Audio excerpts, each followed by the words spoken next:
Monga, je suis journaliste de Kinshasa Télévision, en République démocratique du Congo.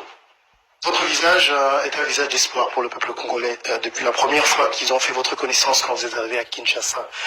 Et je vous remercie pour tous les efforts que vous êtes en train de faire pour amener la paix en RDC. Alors, la grande question, c'est que quel est selon vous l'obstacle principal qui empêche aujourd'hui que les accords de paix en RDC entre le M23 et le gouvernement soient concrets? Deuxièmement, qu'est-ce qui vous donne vraiment confiance que cette fois-ci, les négociations qui se passent, cette fois-ci sont les meilleures? Et peut-être la troisième question, il y a une rencontre qui a été prévue à Washington, qui a été annoncée entre le président rwandais et le président congolais. Qu'est-ce qui fait traîner pour pas qu'ils se rencontrent jusque-là? Concernant la visite, vous avez dit qu'il y avait eu une annonce.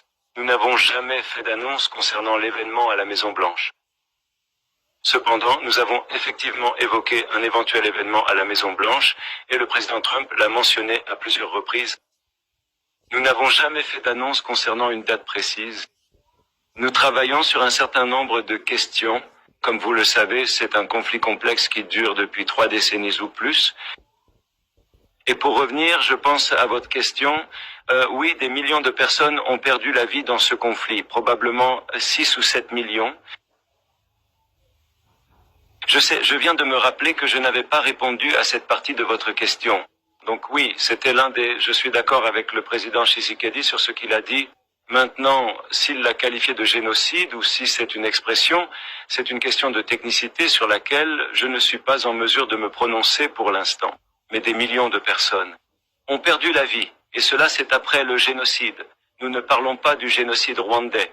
Donc c'est un processus complexe, et nous avons mis en place, le plus important, c'est que nous avons mis en place de nombreux mécanismes entre les deux parties, et là je parle de la République démocratique du Congo et du Rwanda, mais aussi entre le mouvement 23 mars et la République démocratique du Congo. Ils viennent tout juste, nous avons annoncé il y a quelques semaines, ou peut-être plus, être un mécanisme d'échange de prisonniers entre le M23 et le gouvernement de la RDC. En fait, ce matin même, j'ai eu le privilège de rencontrer le chef du comité international de la Croix-Rouge, car cet accord est entre le mouvement du 23 mars et le gouvernement de la République démocratique du Congo, mais il est facilité par le comité international de la Croix-Rouge. Et cela a été conclu à Doha. Donc il y a de bonnes avancées et de bons progrès qui se produisent à Doha. Nous avons donc d'abord eu la déclaration de principe. Ensuite, nous avons eu cet échange de prisonniers et nous travaillons également sur un certain nombre de mesures de renforcement de la confiance. Mais quant à savoir s'il y a des obstacles à ce processus en particulier, vous savez, il s'agit d'un dialogue interne. C'est un conflit. Il faut s'attaquer aux causes profondes du conflit. Et les deux parties ont accepté de traiter les causes profondes dans la déclaration de principe du 12 juillet. Donc, je crois qu'il y a 9 grands axes de travail et certains d'entre eux peuvent prendre du temps. Certains peuvent prendre quelques semaines, par exemple les questions de gouvernance.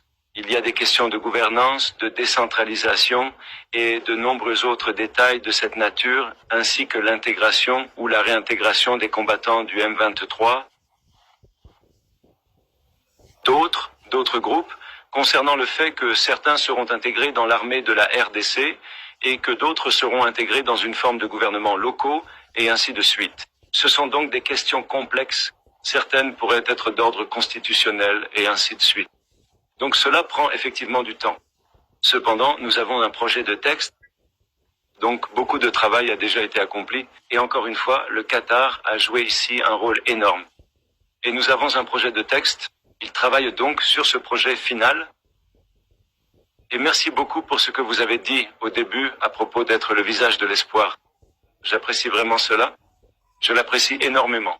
Et partout où je rencontre des Congolais, que ce soit ici, en Europe ou ailleurs, ils disent la même chose. J'apprécie vraiment cela. Ils se sont mis d'accord sur le processus de paix et sur tous les mécanismes qui aideront à la mise en œuvre. Et comme je l'ai dit plus tôt, la dernière pièce du puzzle est le M20, la voie de Doha. En ce qui concerne les sujets spécifiques liés au Rwanda et à l'Acer, comme vous le savez, le Rwanda a des préoccupations sécuritaires et l'accord parle de la neutralisation des FDLR. Nous avons donc créé un mécanisme pour nous assurer que cela se réalise. En parallèle, le Rwanda lèvera les mesures défensives, ce que nous appelons les mesures défensives. Donc, nous avons mis en place des mécanismes pour cela. Nous allons donc assurer le suivi. Certaines de ces commissions se sont réunies 2 fois jusqu'à présent. L'une d'entre elles, une commission très importante, va se réunir pour la 3e fois ce lundi, je crois. Nous assurons donc un suivi très étroit avec l'Union africaine. N'oublions pas le rôle que joue l'Union africaine.